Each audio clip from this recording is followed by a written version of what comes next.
Khushboo Makwana Vivekananda college for BEd ની અધ્યાપિકા છું।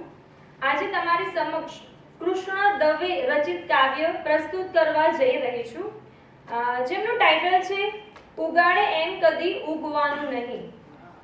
મિત્રો, અહીંયા કવિ આપણને કહે છે કે આપણી જાત આવડ અને પાવડ જેવી છે।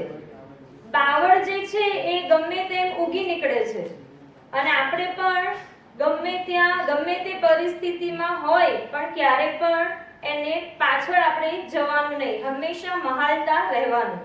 તો એવું જ આ કાવ્ય પઠન આપની સમક્ષ પ્રસ્તુત કરું છું। ધગધગતા તડકાના પેગ ઉપર પેગ અને ઉપરથી આખું વેરાન। ધગધગતા તડકાના પેગ ઉપર પેગ અને ઉપરથી આખું વેરાન। નિરાંતે બેસીને જે ભરચક પીવે ને એને પાલવે આ લીલા ગુમાન। રોકે કદાચ કોઈ ટોકે કદાચ તોય મહેફિલથી કોઈ દિવસ ઉઠવાનું નહીં। કેમ? આપણે તો આવડ ને બાવડની જાત, ઉગવાનું હોય ત્યારે પૂછવાનું નહીં। આગળ જોઈએ।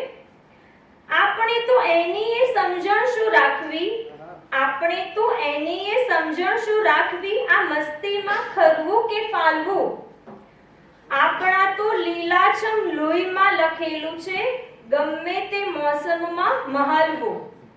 અરે હસવું જો આવે ને તો હસવું બેફામ, હસવું જો આવે ને તો હસવું બેફામ, અને આંસુ જો આવે ને તો લૂછવાનું નહીં। કારણ આપણે તો આવડ ને બાવડની જાત, ઉગવાનું હોય ત્યારે પૂછવાનું નહીં।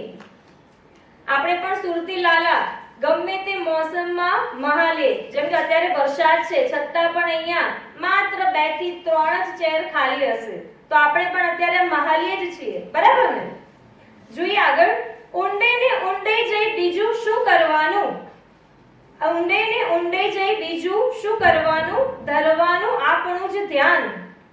પથ્થર ને માટીના ભૂસી ભૂસીને, પથ્થર ને માટીના ભૂસી ભૂસીને કરવાનું આ લીલું તોફાન।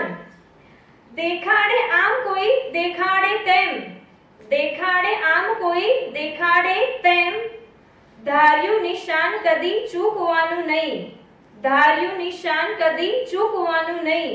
કારણ આપણે તો આવડ ને બાવડની જાત, ઉગવાનું હોય ત્યારે પૂછવાનું નહીં। આપણે તો આવડ ને બાવડની જાત, ઉગવાનું હોય ત્યારે પૂછવાનું નહીં। અસ્તુ।